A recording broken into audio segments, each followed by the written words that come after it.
All right, so my name is Emily Kearney, and I am the STEM lab instructor here. This is my room at the middle school.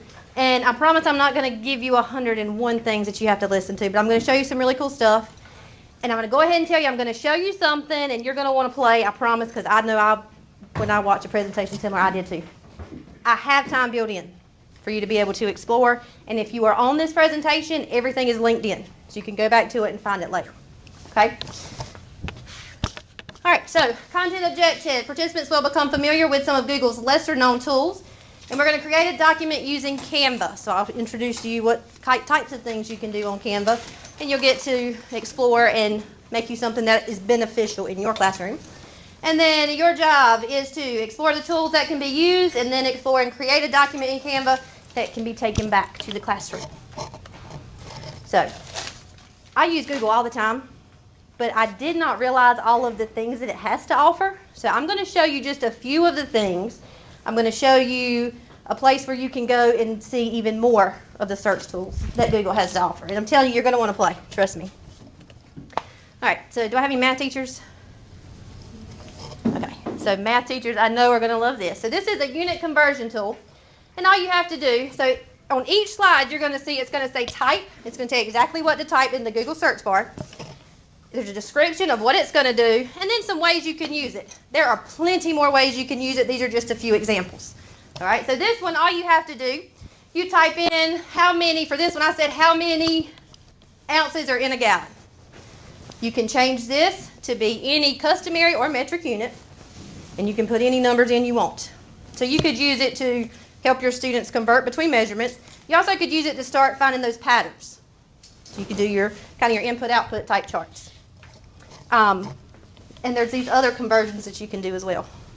So it's not just the measurement. Fuel economy. All right. Now, I used to teach math. I've taught math in 3rd, 4th, and 5th. And the children love when you give them some dice to play with. But they also end up all over the floor. They make a lot of noise. They get lost. They go flying across the room. So this, I think, would be wonderful. And you could actually let your students use this. So here, what you do, each one of these are number generators. I'm going to click on this. So everything can click. You can go right to it. It'll put it up. So this particular one has 6 sides. So depending on what numbers you want to create, let's say I want them to create a 3-digit number. No digit higher than 6. I click the dice 3 times. I get 3 of them up there. You can go all the way up to a 20-sided. Okay, so it's really neat. And notice how quiet it is. You don't have to worry about them getting lost, getting across the room. And you have, here, it can add them up for you. You could use it for that if you wanted to. But lots of different options, because I use dice all the time. Also a random number generator. And I'll come back to that part too. All right, I don't know if you know Mr. Lofton, but he has a vocabulary like none other. And he told me about this word, pugilist. Have you ever heard of that? I had never heard of it. So all it is it's a boxer, like a professional boxer. I knew you could type in Google a word and it would give you the definition. What I did not know was everything else you can do with this. So there'll be a drop-down menu once you type it in. All you have to do is type in define in the word. So don't just type in the word. Type in define whatever word you want to define. It'll give you, of course, your origin. This is really neat. And I can see this being used in guided reading groups. I know a lot of schools, all their social studies comes in through guided reading, or if you're a social studies teacher. And some of that content vocabulary, you can see when it was the most popular. So obviously, like in the 1820s, that's when this word was the most popular. So just letting the students explore a word, more than just, oh, it means this. So tell me more about it. So you got different options there. I'm terrible at decision making, and so I would say, all right, do y'all want to do this or this? And then they're all yelling at me. Okay, if it's heads, we're doing this. If it's tails, we're doing this. Flip the coin. They watch the TV screen. I mean, they do better with this, watching it, and they get excited. So anytime you can use it, you could use it for probability in math. Students could use it. I have a daughter in 8th grade. Math gets a lot more difficult the older you get, of course. This has been very helpful for me. You can actually type in a linear equation, and it will graph it for you. And when you type it in, so this one you would type in y equals and put in whatever it is. Then when you're on Google with this, anywhere you touch on this line, it gives you the values of x and y. So if x is this, y is this. So it's very helpful. And you can type in like whatever the number is, so you can switch out what the variables are for this one. This was just happened so that my friend, she bought something. She said, I don't know how much I paid for it because it was in euros. And she's just like that. But this right here is perfect for that. How many of you are STEM? Do you mind here STEM teachers? Okay. Or if you are, any place, if you're studying other countries or whatever, you can go into here, you type in currency conversion. I want to show you how many options you have, what you can convert between. Now, the disclaimer here is it changes. So what you're seeing on my presentation is not what it is right now. I looked it up today and it's different. All right, so you want to make sure it's real time. So, your students can start to look at how you could change money over. If you go to Mexico and buy this, how much is it worth? If you go to, I don't know, where else did I go? I've been in other places. Figure it out that way. All right. So this one right here, all you do is you type in the volume of, and then whatever size you want the volume of. Now, you can do more area as well, but with this, you type in volume of cylinder, and you can choose which numbers you're given. So you can get a volume and a radius, and it'll tell you the height. You could put in the volume and the height, it'll give you the radius. So it'll show you all those things. It also shows you how they get that number. Y'all are very quiet. Same thing here. This is with area. Area of whatever size you want to use. So here, same thing. You can substitute in which numbers you have just by clicking on the side over here. All right. This one right here, all you type in, you can type in spinner. You're going to get this one. You type in random number generator. You're going to get this one. Be careful if your students type in this one, because at the top there is a fidget spinner, and it literally is just a fidget spinner. It does nothing. So this one you can go up to, you can change the number right here, the wheel size, up to 20. So if you want something 1 through 20, if you need a number greater, use this one. You put in the minimum and the maximum, and it'll just populate any random number for you. Okay? So again, you could use probability. You can use it for games, choosing random numbers. All right, talking fast. This right here, I love random facts. I'm going to do this one for you. So here, if you go into Google and just type, I'm feeling curious. This is really fun when I've got like 5 minutes left. I've used it for a bell ringer before. It's supposed to be all educational, so it should be good to go. So it gives you a random question and the answer. So our teeth part of the skeleton, then it explains the answer to you. And then if you want more information, it gives you links that you can go to. So they're very, very random. Who is the voice of SpongeBob? So you get completely off the wall stuff. And the kids love it because you never know. What is the sweetener in Diet Coke? How does a rocket accelerate in space? So it covers all your subjects. Lots of fun random facts there. And like I said, that's like if I've got 5 minutes left at the end of class, you don't let middle school alone for 5 minutes. So you, hey, watch this. Type it in, and they really enjoy it. And they will. I want another one. I want another one. All right. These are not search tools, but these are really neat, and I wanted to make sure that I shared these with you. So Google Trends is a really cool thing. I'm going to show y'all, and I'm probably get sucked in again. So this one, what you're looking at right here this is real-time searches that people across the world are doing. And it's really neat because all of a sudden, if anything news, like there's breaking news, it'll start popping up. You'll see it on several of them. So you can see what people are searching right now. So you start to see some that are the same. Condoleezza Rice is all over here. But it's just really neat. And you also can make this your screensaver. I chose not to because I will sit here and stare at it. Just trying to see what Coastal could see. Something's with Coastal Carolina football. It's up there several times. That's a good question. Is this filtered? This is not. The other ones are. Because it's real time. Yeah.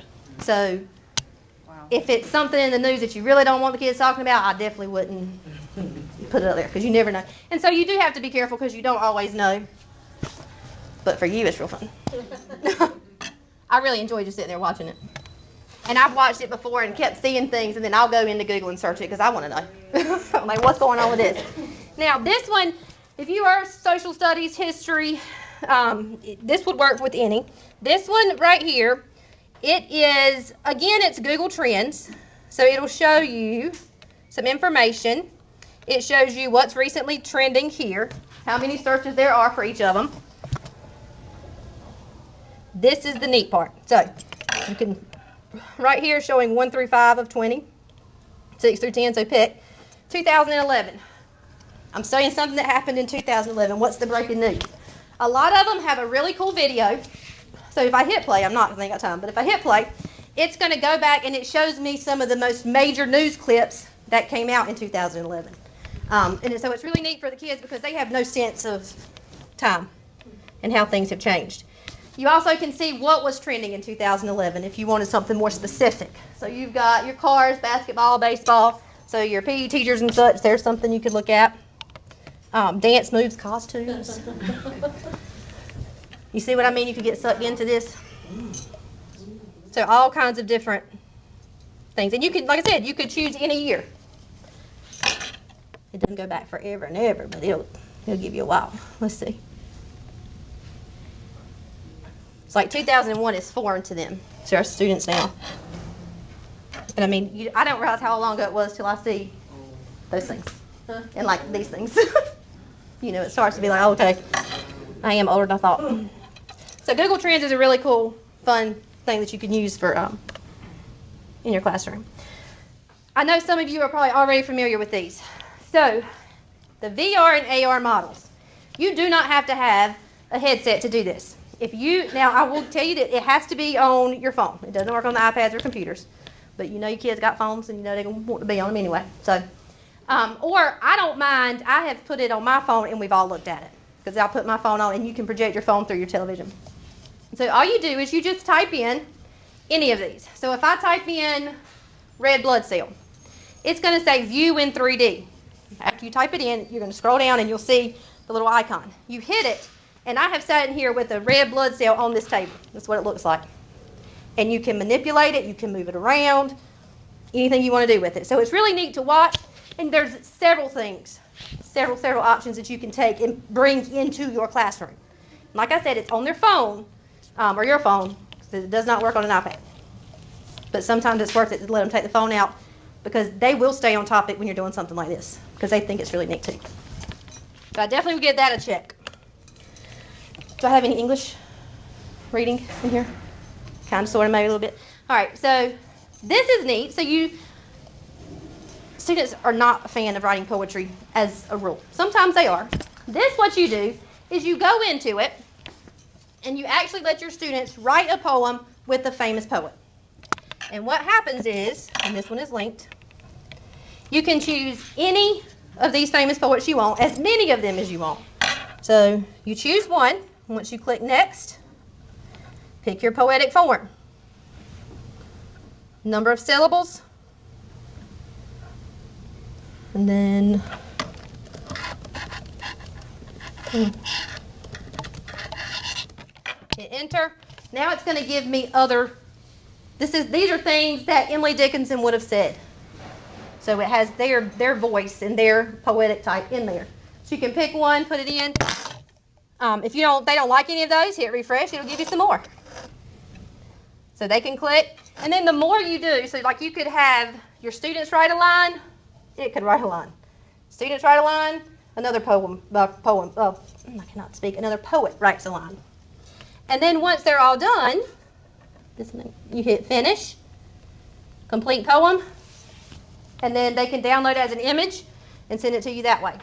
The only thing that you have to be careful with is you can't tell which lines your student wrote, which probably you could read them and tell, but which one the student wrote and which one the poet wrote. So you have to be careful with that part.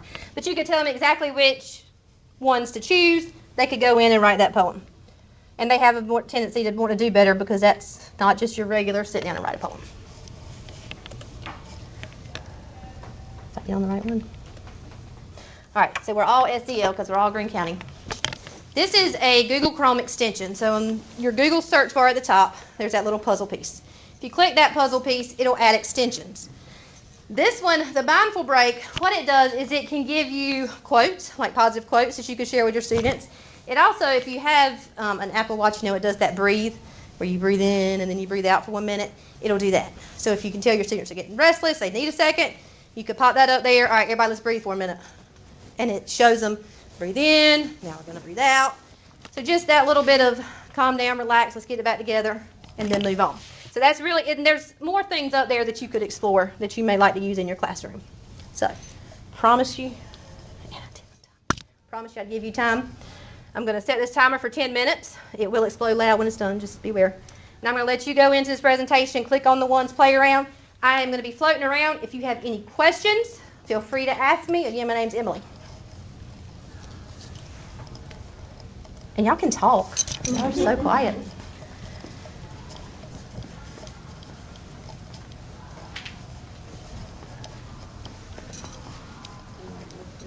Isn't that neat?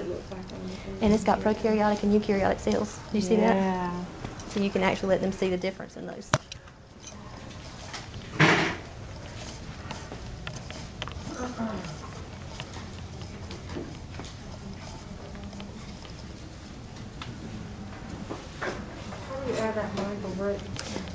If you I got the poster and all that from that. go right here to manage extensions. I'll do that. I typed in mindful and that came up. What was it called? Mindful? Break.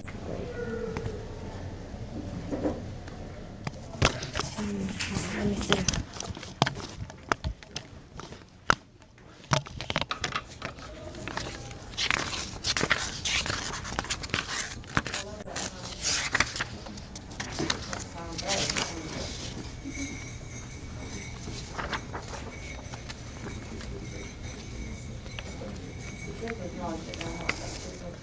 I don't know why it's not going up there, because that's sort of what it's.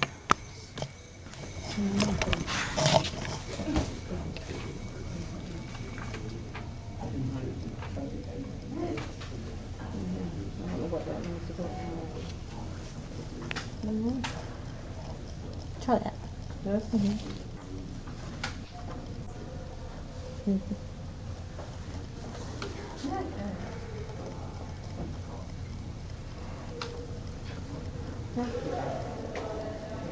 Yeah, that's it. Yeah, I got like little fun cursors and that kind of stuff from. That's neat. I like. There's more things up there that I didn't know. Like I knew Google had a lot, but I had no idea Right. the extent of things that they have. I've had a lot of fun with the cursor one. I need to put that one up there. You know, anytime you do anything with your computer on that TV, even though they're used to seeing it now, it's like I don't know, they pick up on. And look, if you don't know how to do it, ask them. They probably do. Isn't that so cool?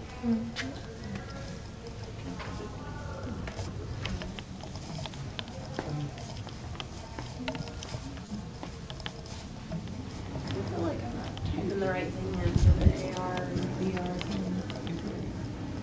VR. Just type in, I'm trying to think of one. Type in shark. I know that's random, but my son does it all the time. No, you just type in shark. Maybe that's why, because I put the VR in there. Well, now I don't know because I've done that one so many times. I actually did a dog one time and screenshotted it in my house and sent it to my husband. He's like, whose dog is that? Yours, buddy. So, I saw a commercial for that thing before, and I think that was an octopus or something like that. And I tried it, but I had to do something different. And I can't remember what it was I had to do. So yeah, I just did octopus and see how it does right there, view in 3D. Yeah. I've done shark before, so I don't know. Oh, there we go. View in 3D. I just didn't go far enough down. There you go. And you can put it in your space. Yeah. Yeah, I mean, you can make it look real. You got to work on the size and stuff. But like I said, my husband was really in a panic because he thought I had bought a dog.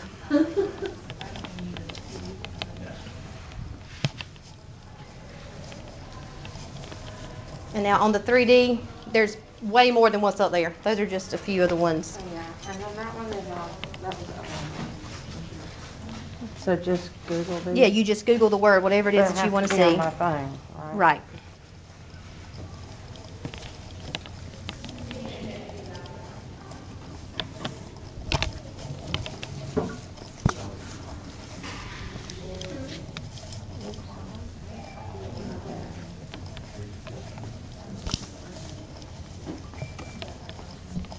You're going to be sucked in, aren't you? You're going to sit there and want to watch it, aren't you?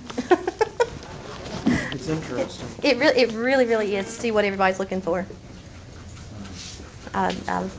Feels kind of repetitive, though. It does after a while. Might just be the time But you'll of day. see something, like every now and then all of a sudden you'll notice things start to kind of change over. And I guess it probably is got something to do with the time of day and like who's searching stuff right now, you know.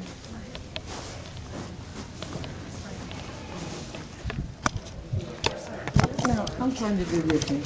I just go up. You just type, so right here, and then hit go.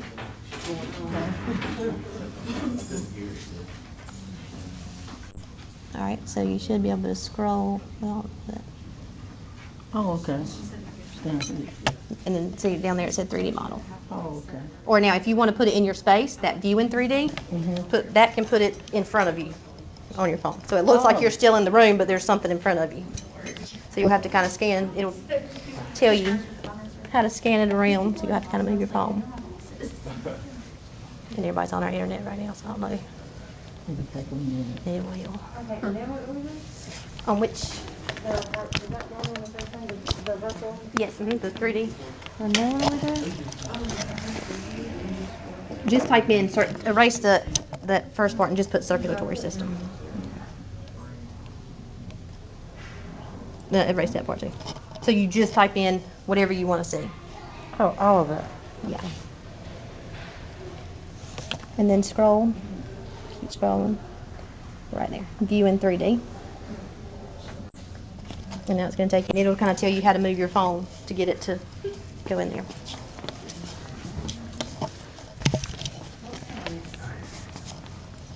Did it work?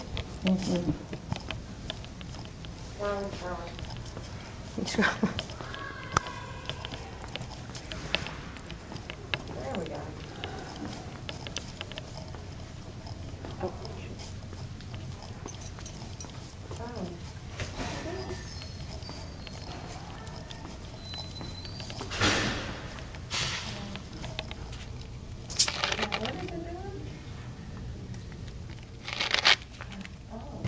It'll tell you have to like move your phone around to get it. Oh, there you go. So if you like pinch it, I think it'll. Oh, it turned. There you go. So now if you turn, like put him where he's right here on this white desk, you'll see him better. Oh, and it goes here. Slide this over. Goes down. Oh, it There went it is. away. Oh, And then you can zoom in on different parts and stuff. well, that's neat.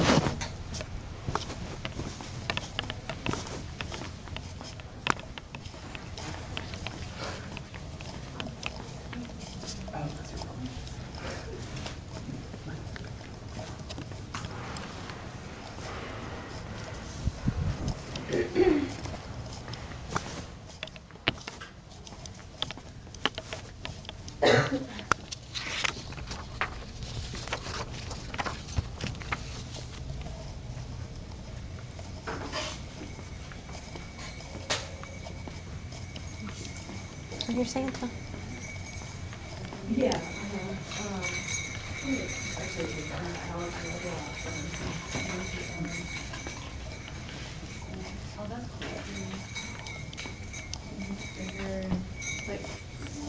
To sell, without them having, I have a magnetic example that I put up on the board. The pieces are kind of big, and I like that,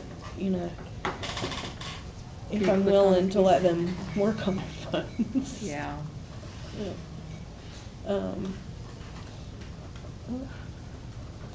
How did you get to it on the phone? I just Google Googled it. Yeah, I had to scroll down a little bit further. It wasn't right up at the top. Yeah, usually you'll have like a definition and stuff, and then it might have a couple things, and then keep going, and it'll say view. Some of them have like a view in 3D, and it'll just give you the 3D model.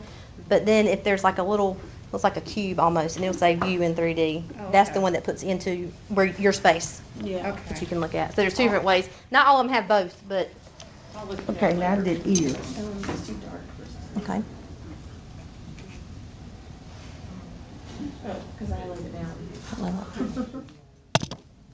Try human ear. Oh, wow.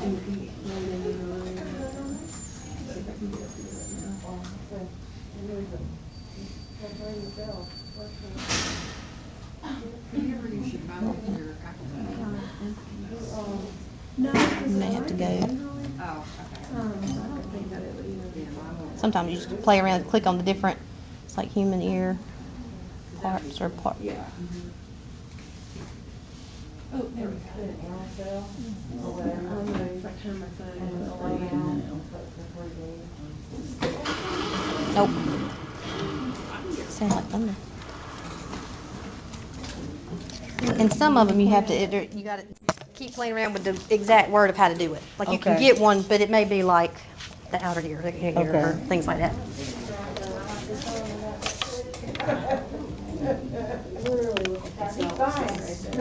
There we go. Oh, that's cool.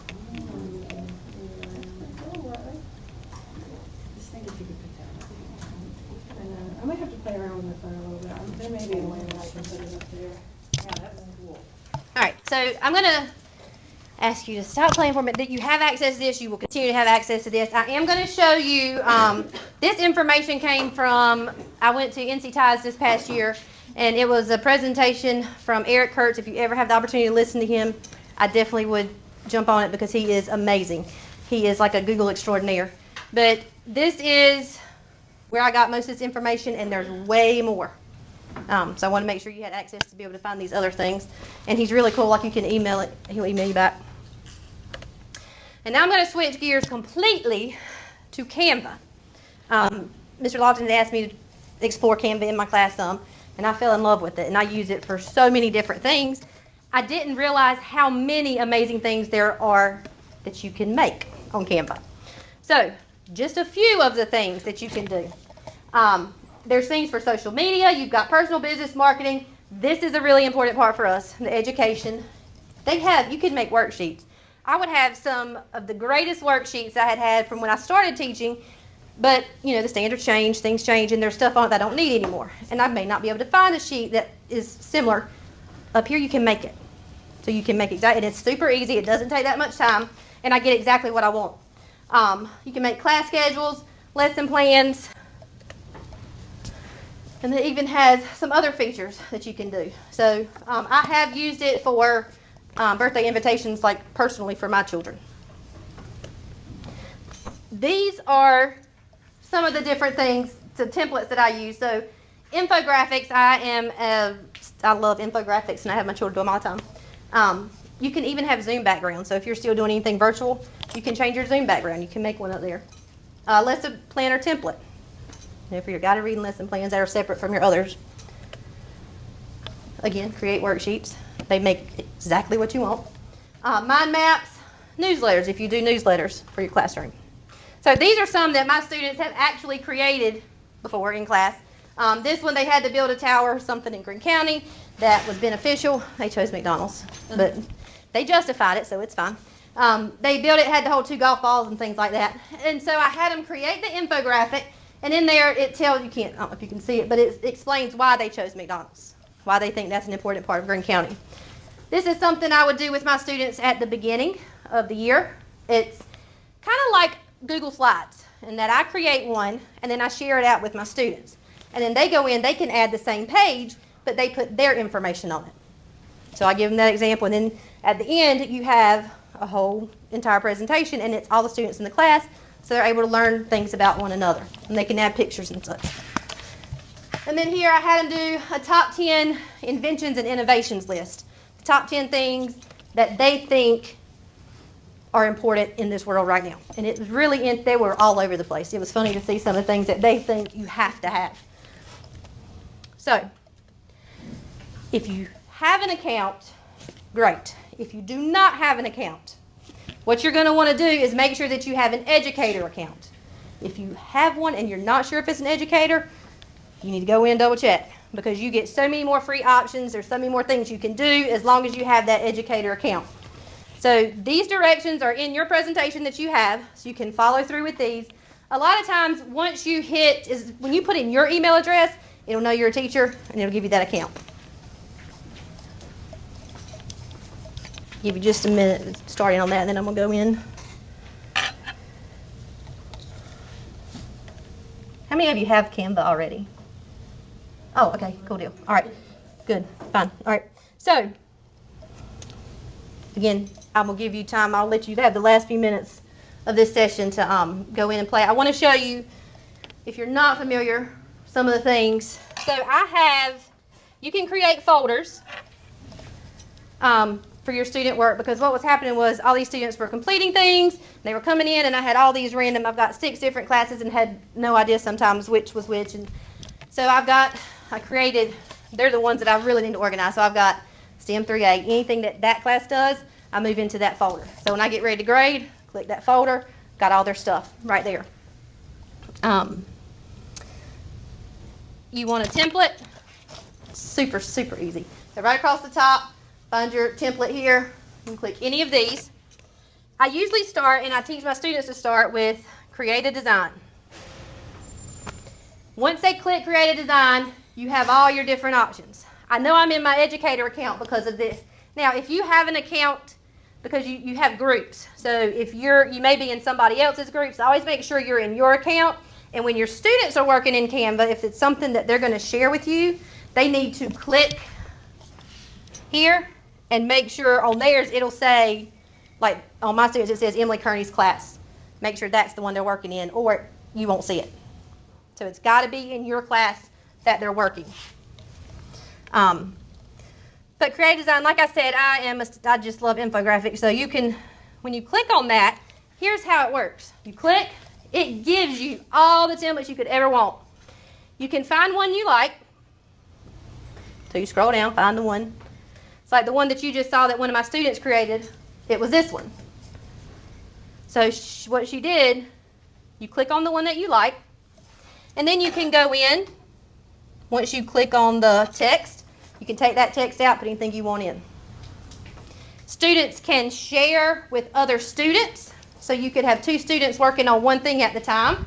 All they would do on theirs, it'll have like the 2 people at the top with the little plus sign. I don't know why mine doesn't, probably it's not on my iPad. They would click on that and it'll share with them.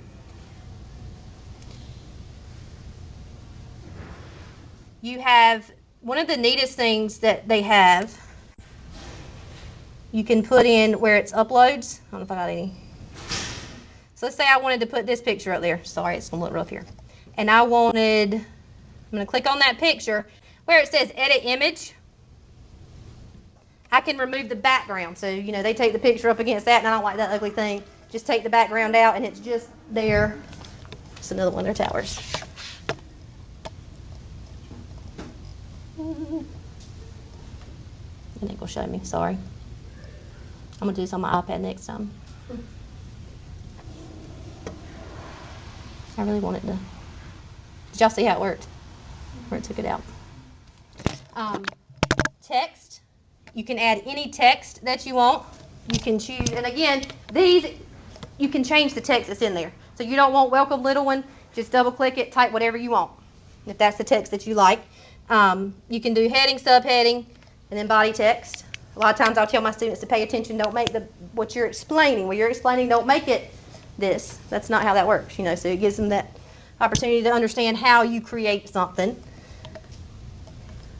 You can add logos in there, and then elements. So you've got different, like clip arts that you can choose. I'll show you, when you click home, it gives you all these. So these are designs that my students have done. if I go to Emily Kearney's class, so you can see where this is where all of them are. So then I take these and put them into the folders. Students can click and share them into folders. They forget a lot, so you have to go in and show them, you just click it till you just hold it, and it'll give you the option to move. But the main thing I wanted you to get out of this was that when you click create a design, you have so many options of things you can create, and it has everything that you could want.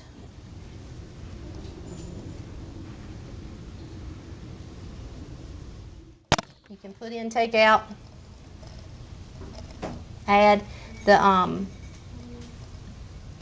did everybody get into the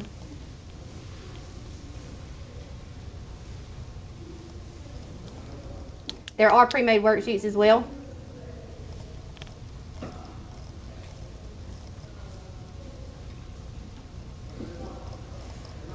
So if you did, you can browse by category. I'm just gonna let y'all play. You got 9 more minutes or so, but I want to make sure that you get your educator account so that you're using all the extras. And then if you have any questions on anything or how to do something specific, please ask me, or you can always email me. It's the Greene County email address. But it just makes things a lot easier when you can create your own documents and have your students create documents and share with you. If you had a document that you wanted to share with your students and have them add to it, like let's say, sometimes you can write on a dry erase board and write like the question of the day, but you want to post sticky notes on it, like could you do that virtually on this? Like this, yes. Like I'm gonna cut this off because it's easier to show you guys have on. them add to it.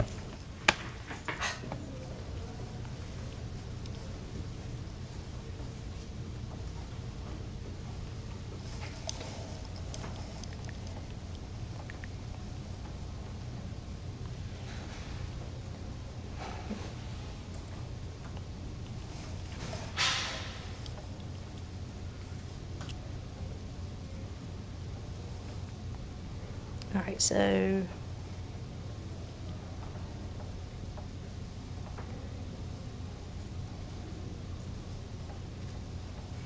go back on a blank one.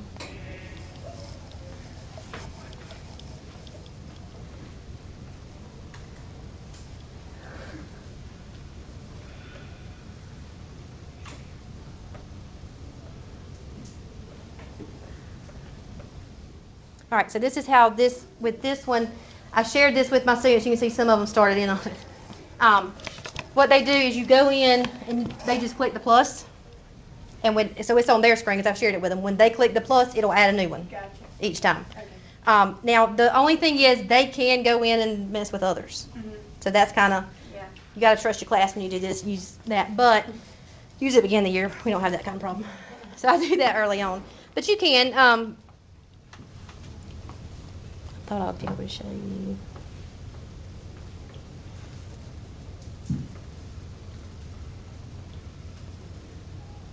So you can go in and add, so I can put 5, 10, 15 sheets up here. You just add, you can click that, it'll click, say add template. You can keep adding them so you could have it there for them. But I mean, what grade do you teach? Second. Okay, so you could add it for them and you could go ahead and put their names on it. And tell them to find their name. And then add to that file. Yeah. And as long, like with the one that I had, it was kind of similar to this. The only thing I don't like is you can't get a big screen. Mm-hmm. So it gives them that good example. And a lot of mine would do where, like if I put, I love the beach, they'd be like, I love the mountains. Or, yeah. So, but it works. And I mean, you could type all that for them and they could put in the last, like a whatever. Sentence starter. Yeah.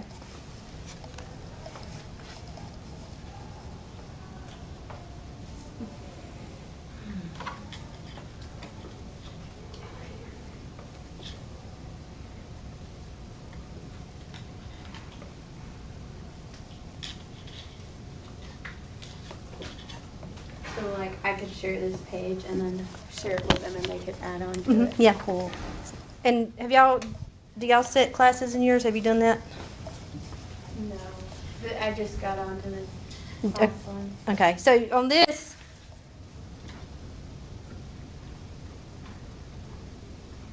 if you go here,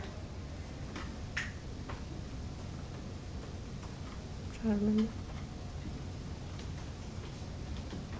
And then you've got the options right here, designers, folders, templates, apps, people, groups. So when you do people, it'll give you a link. How'd you get there? It's on the, Is it that one? yes, hit that. And then scroll right here, and then people, and then scroll again. So it gives you options. So you can, did y'all see that? There are classes set where you can have your classes. And now if you do Google Classroom, you can use that, but then there's a link that they can copy. And then they get that in their email, they click it, and they're automatically joined in your class. Now, you may have to put them in groups. So in groups, all you do, once they're into your class, then you can group them together. I have two, so like if I have two classes, I can do two different Yes, classes? two different, yeah. So you'll just, once they're all in and they've gotten there, you'll just click on, Because I have Los Puentes. okay, yeah, so you just, people are there. Okay. You'll click on groups and then see. create a group. Okay. Okay. And just name it whichever one you want. And like I said, you have to make sure that they're working in the right class. Because I've got a lot of students who, multiple teachers use it. So if they're working in Miss Cox's class and it's for me, I'm not going to see it. Miss Cox is going to see it. And usually, if it's more, they have more than one, there'll be a circle up there. And it'll have EK. So that's how I'll walk by and make sure everybody's got the EK circle. And I know they're in the right class.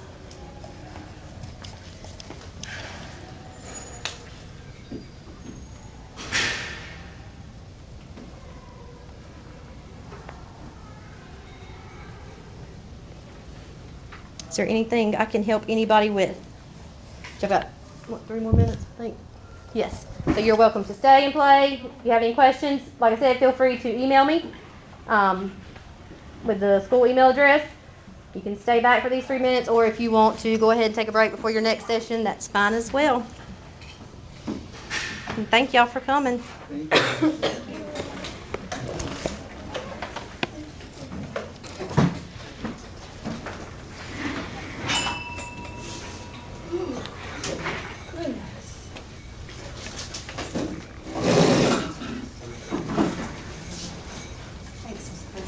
Thank you.